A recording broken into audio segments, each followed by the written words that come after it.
How's it going, guys? My name is Zach with the movie Castle, and today we're going to be talking about The Dark and the Wicked from 2020.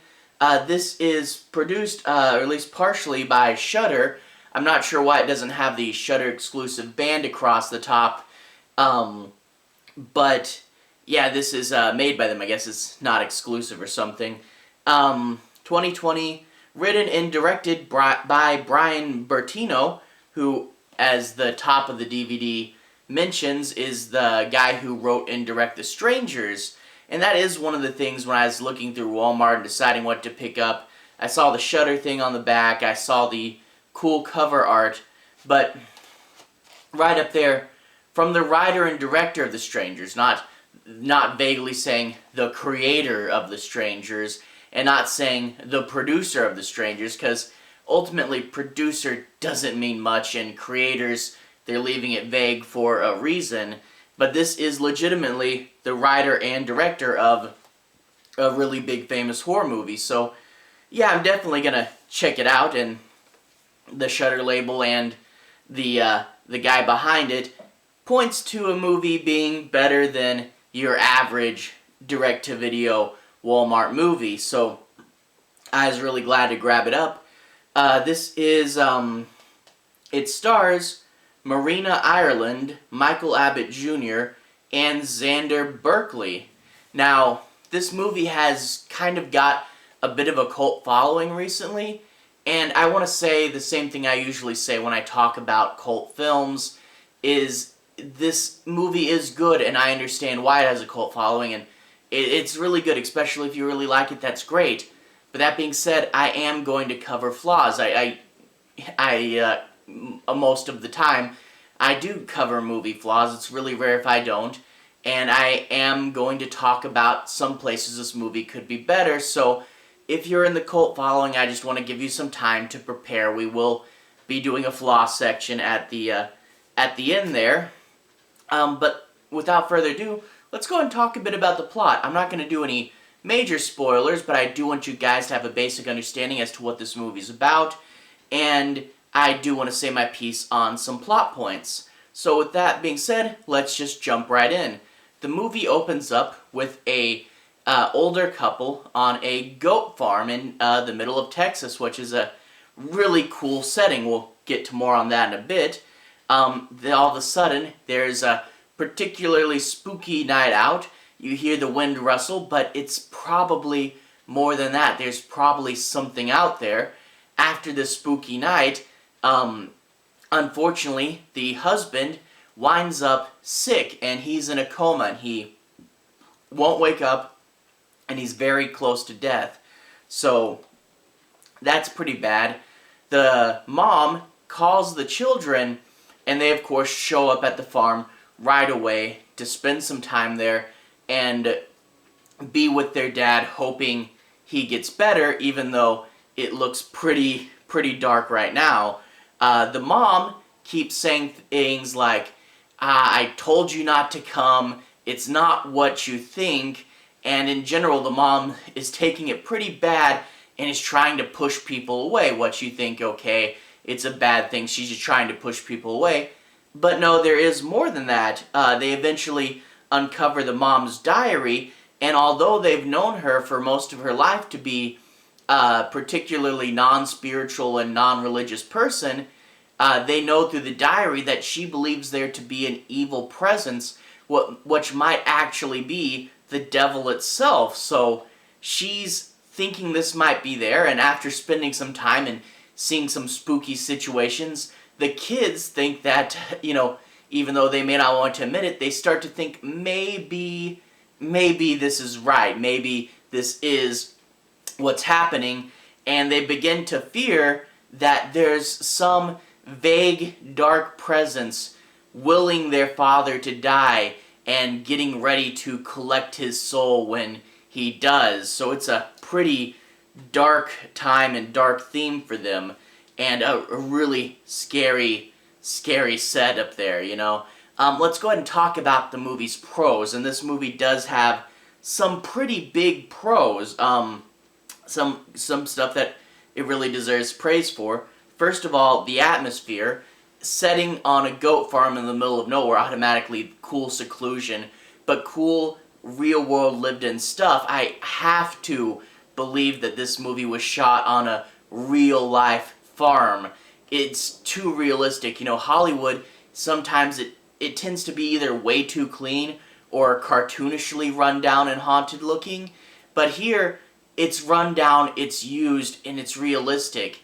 You see things like fences where sections of them don't match because they've been repaired over time, and part of them is wire strung between found branches, which I have seen in real life.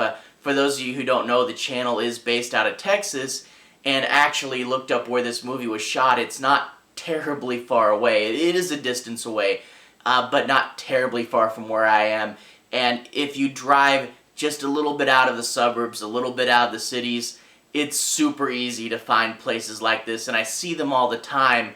So when I see a movie like this, I'm like, this is a real place, and this is real Texas, and I have to give them major props for that, to see, you know, places that are legitimately run down, things that are legitimately rusty, and just real stuff is really nice, and I love the setting and the atmosphere. And of course, it's shot very well. There's several beautiful shots where they really capture the light and the dark, and the darkness and shadows, and really just being able to see this really cool place and some really cool shot choices. That is really, really awesome. So this movie, great set, and they shot the great set very, very good. Now, this leads to the scares, and the scares work out pretty well. Some good, unexpected, wow, that was disturbing moments, and they always, you know, sneak in these moments. Now, a lot of it is atmosphere, a lot of it is, you know, where there's no scares and the people are feeling their feelings, and then with these slower moments, you suddenly sneak in something super scary and it catches you off guard. Now, personally, I would prefer if there were more scary moments, but that may just be me being immature and going, more scary stuff. But I guess because it doesn't come that often, and you get stuck in this atmosphere and you think, ooh, wow, oh, and then all of a sudden something spooky, I guess, you know, you have to have a lot of the slow time to build up to this. Personally, I wish there was just a little more scares, because it does these scares so well. And I really, you know, was wanting more of them just because they were doing them so well. A whole lot of really weird and disturbing imagery, a whole lot of things being just barely visible in the shadows, where all of a sudden you're like, wait, is that something there? Oh, wow, that's crazy. And a whole lot of camera movement stuff, where it's not just a jump scare, something pops out. There are some jump scares, not overly cheap, but a lot of the jump scares involve camera movement, where the camera shifts perspective, and then all of a sudden something's there that you didn't expect before, and it plays off movement, you know, and shots and stuff, and overall the scares are really well set up, which really does make me wish there were a bunch more of them, but I get it. We have to be mature and not just a ghost house, but yeah, the ones that were there were really, really good. And this spirit, whatever it is, it does have pretty cool powers. It has a lot of your standard poltergeist powers, you know, where things can move, it can turn lights on and off, and you do get your standard ghost stuff, but in addition to the ghost stuff, this creature also has hallucination powers, and it can start to mess with your mind, and you'll be having a conversation, you find out that a lot of this scene wasn't actually there, and especially towards the end, it uses the hallucination powers really well to mess with your heroes, and it's just another thing they have to fight. If you're a fan of the movie Oculus, this is something that did pop into my head several times when I was watching this movie, and if you like hallucinations and stuff like that, that is definitely there. But that being said, let's go ahead and do the flaws section. Like I said, this movie has several good pros, and in general it is a good movie, but because of all it has working for it, all the good stuff, this does kind of make the flaws more frustrating. First of all, character setup. Now, I'm not saying characters in general. The acting is very good. The idea of who these characters are is very good. Acting, writing, good, but setup. There's no particularly strong character introductions in this movie. The kids just show up, and we have no sense of their lives beforehand. We don't know what they like, what they don't like, and we don't really know who they are right off the bat. Now, as we live with them for a while, we kind of get this idea, but without a good setup, this takes a while longer, and we don't really know where all these people are coming from. In particular, the brother character. The brother has left his family to be here, but throughout the movie, his family is so sparsely referenced, you, for the longest time, don't know he has a family, and for the longest time, you don't really get the sense of importance with them. And these characters that are barely referenced and never seen, at the very end, become something super important.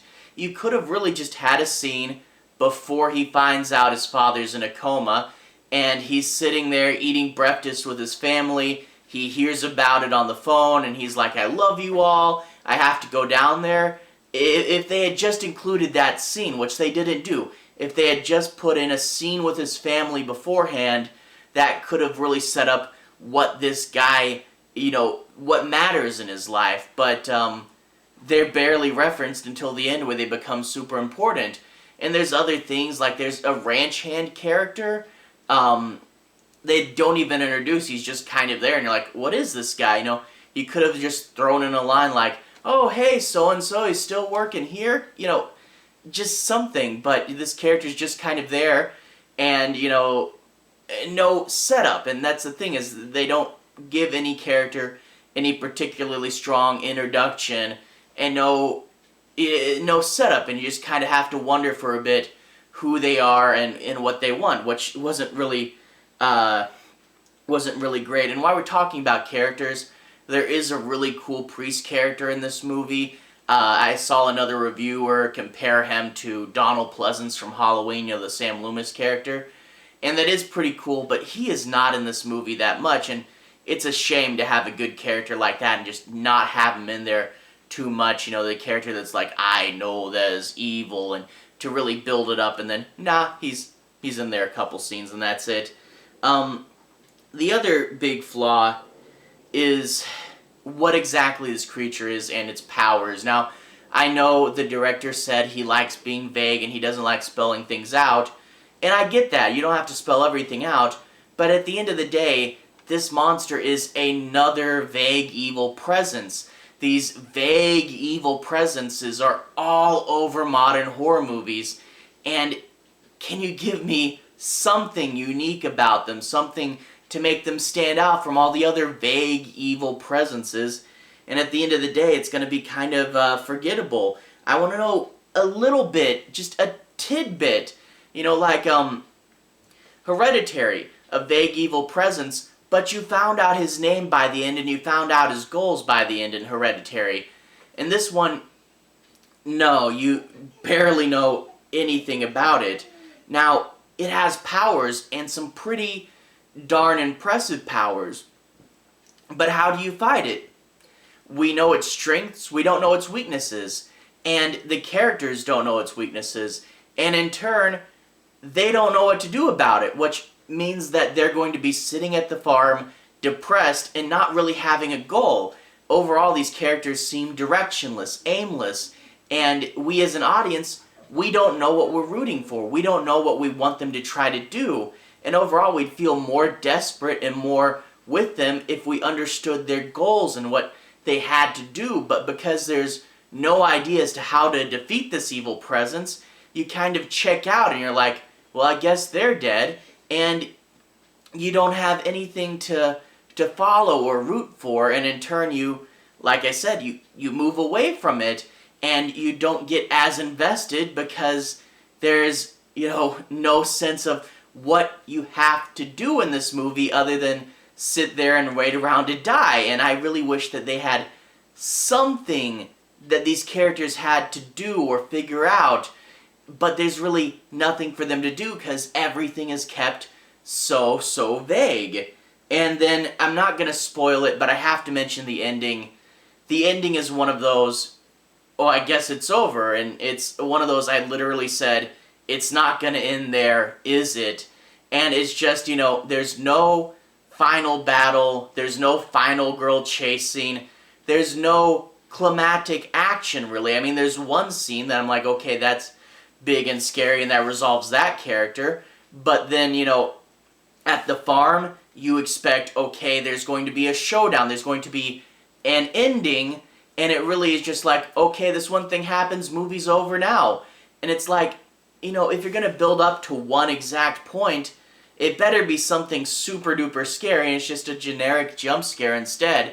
And, I mean, I get the point, like, everything was moving towards there, and that's where this movie would end, but there's not a big enough finale. There's no epic ending scene, and when you get to this point that everything's building towards, you know, it's just boom, jump scare, done, and not a messed up thing. You know, like, there's so many weird and messed up shots in here, you think if this whole movie's building towards one jump scare, it's going to be this big, epic, messed up shot, and it's not really. It's one of the more standard jump scares in the movie, and then it's all just over, and overall that was really disappointing. This movie, I talked about the flaws a lot, and it does have some very frustrating flaws, but overall, I would in general recommend it. The atmosphere and the cinematography are top-notch, and when it does the scares, it generally does them pretty well, but, you know, lack of character setup, lack of character direction, you know, you just tend to say, okay, what are we doing? Waiting around to die? You need something for these characters to do, and I know you don't want to spell it out, but at least give us a little bit to go on. Maybe I'm just not getting it. That's entirely possible, but I really wish, you know, you can leave it vague, but give us something to identify it with, something to make us go, oh, that's that creature from that movie. I'm kind of tired of these vague evil presences that are haunting horror movies lately, and I wish there was just a little bit of something as to who he was and what you had to do. And you can even leave it vague beyond that, but just give us something to get a little bit more invested into the movie. But like I said, in general, it is really good, and I might be kind of ranting here, so I'm gonna go ahead and call that a day. To everyone who's watched so far, thank you for watching. And if there's something I'm missing with this movie, because I know it has a cult following, feel free to, you know, tell me what I'm missing in the comments, because I would like to hear. Maybe I did miss something. Anyway, to everyone who's watched so far, thank you for watching. To everyone who's liked and subscribed, thank you. You're really helping the channel out. If you like this, I do like 95% horror movies on here, so I definitely recommend sticking around and checking out more. I'll put a relevant playlist down at the bottom if you want to see more of my videos. Anyway, have a good day. I'll see you guys again very, very soon. Relevant playlist on the bottom.